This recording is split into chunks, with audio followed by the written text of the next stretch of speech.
శ్రీరామచంద్ర పరబ్రహ్మణే నమః. శ్రీ గురుభ్యో నమః. శ్రీమాత్రే నమః. శ్రీ గణేశాయ నమః.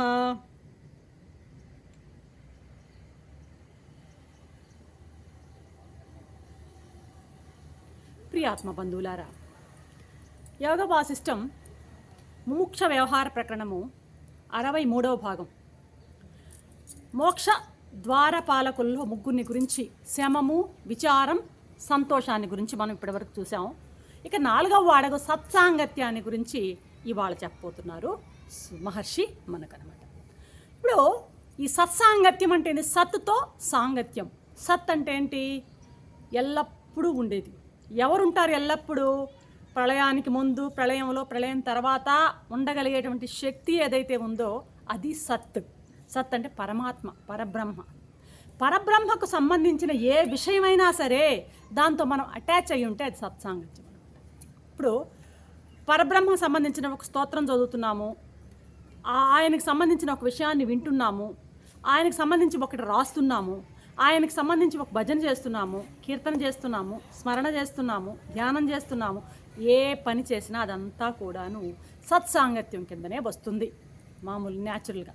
అయితే ఇక్కడ యోగ వాసిష్టంలో ముఖ్యంగా దేని మీద స్ట్రెస్ చేసి చెప్తున్నారంటే సత్పురుషులతో సాంగత్యాన్ని గురించి ఇక్కడ నొక్కి చెప్పడం జరుగుతుందన్నమాట. ఇప్పుడు చీకట్లో పోయేవాడికి దీపం సహాయం ఎంత అవసరమో, కారు చీకట్లో నడిచేటప్పుడు టార్చ్ లైట్ ఎంత అవసరమో, అవివేకంతో, అజ్ఞానంతో, అంధకార బంధురంగా ఉన్నటువంటి ఈ యొక్క జనులకు కూడాను సత్సాంగత్యం అనేటువంటి టార్చ్ లైటు అవసరం ఎంతైనా ఉందన్నమాట. అర్థమవుతుందా? చీకటిలో పోయేవాడికి దీపంలాగా ప్రతి సాధకునికి కూడాను ఆ సత్తుతో సాంగత్యం అనేది ఉండాల్సినటువంటి విషయాన్ని గురించి ఇక్కడ ఋషి స్పష్టంగా చెప్తున్నాడు అనమాట.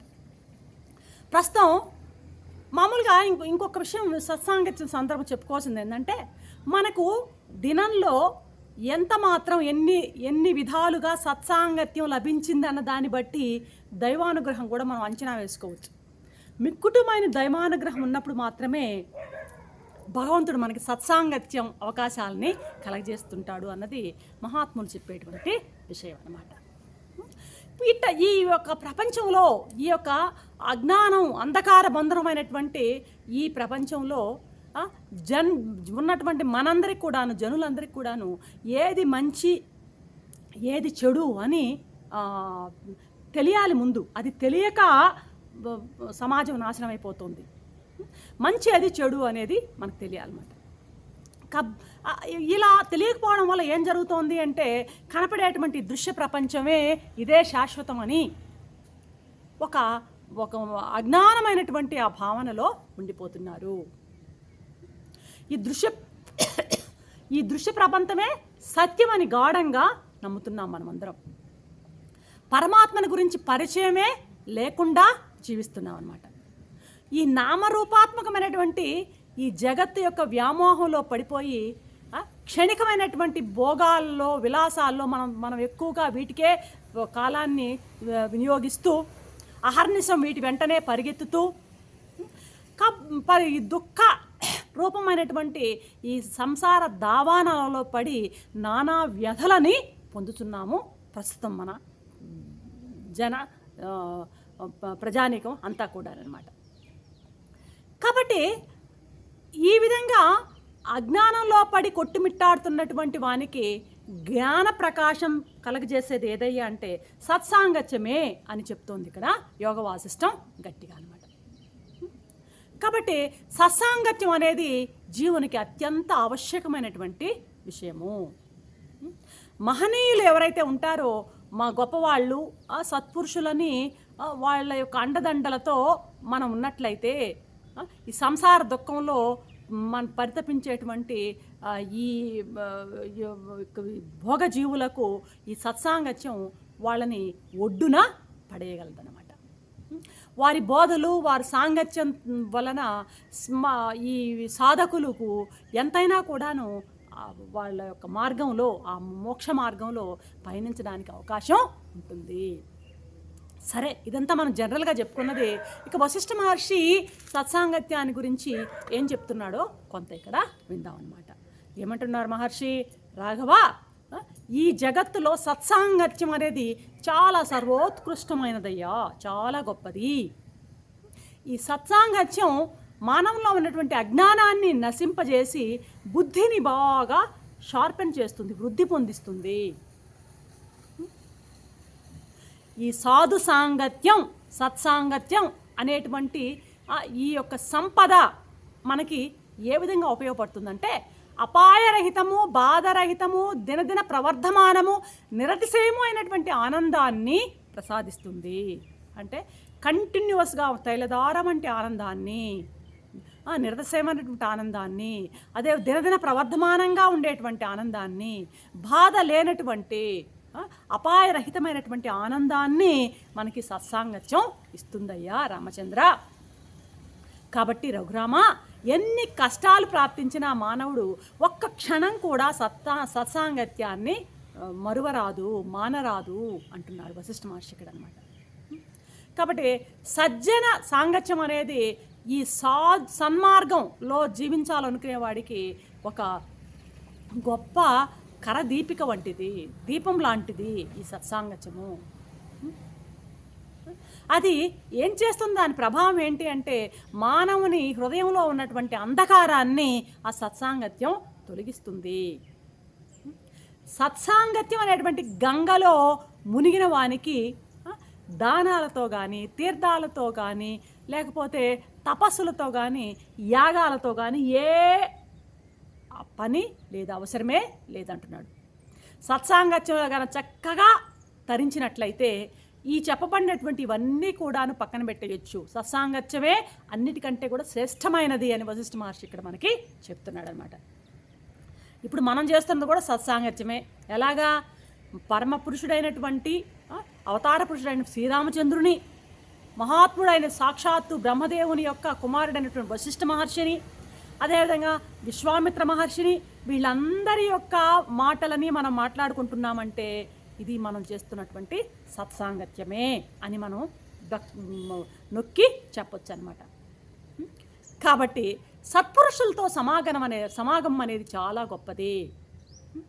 దానిని నిరంతరం మనం సాధకుడు కోరుకోవాలి. కాబట్టి భగవంతుని కృప ఉంటేనే మనకి ఈ సత్సాంగత్యం కూడా లభిస్తుంది అన్నది కూడా ఇందాక కూడా మనం చెప్పుకున్నాం అనమాట. ఇలాగ భగవంతుని కృప ఉంటే ఈ సంసారం నుండి బయటపడాలంటే ఎక్కడే కానీ మనకు ఉపయోగపడేది ఏదయ్యా అంటే అది కేవలం సత్సాంగత్యం మాత్రమే. మహాపురుషుల యొక్క సాంగత్యాన్ని పొంది ఆ సద్గోష్ఠి అంటే సద్గోష్ఠి అంటే ఆ సమావేశంలో, ఆ సంభాషణలో పాల్గొంటున్నప్పుడు నీకు ఎలాంటి అనుభూతి కలుగుతుందో తెలుసా అని మనకి వివరిస్తున్నారు వశిష్ఠ మహర్షి. ఎలాంటి అనుభూతి కలుగుతుందట?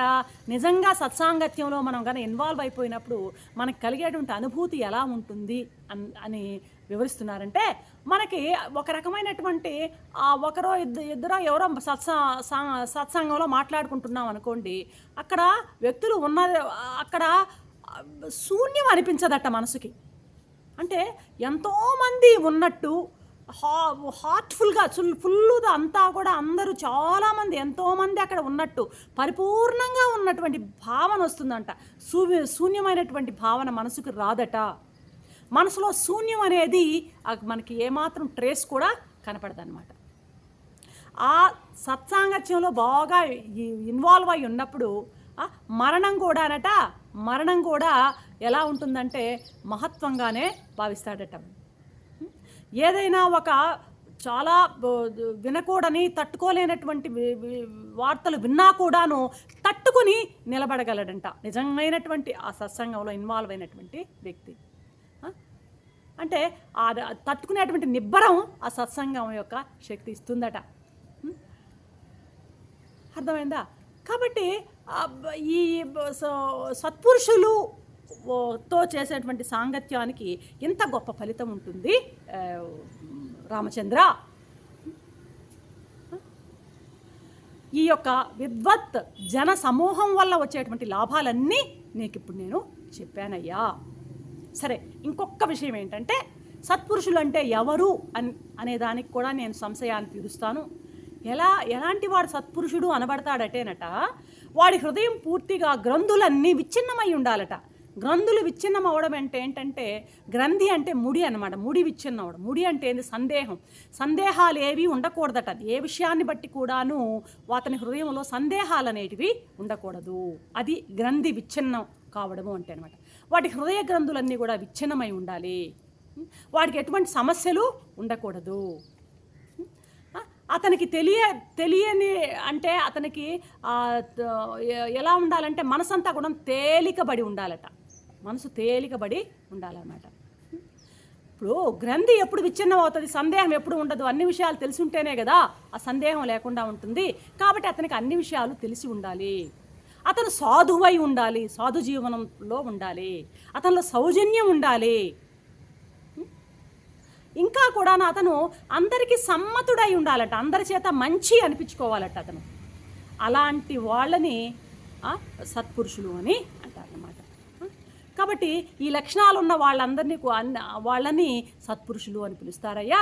అటువంటి వాడిని కానీ పట్టుకుంటే ధన్యుడవుతావు. అతడే నీకు ఉపాయాన్ని చెప్పగలడు. ఈ సంసారం కూపంలో పడిపోకుండా నిన్ను కాపాడగలిగినటువంటి వాడు అట్టివాడే రామచంద్ర అని వివరిస్తూ వశిష్ఠ మహర్షి రేపటి ఎపిసోడ్లో మరొక అంశంతో మీ ముందుంటారు. అంతవరకు సెలవు. సర్వం శ్రీ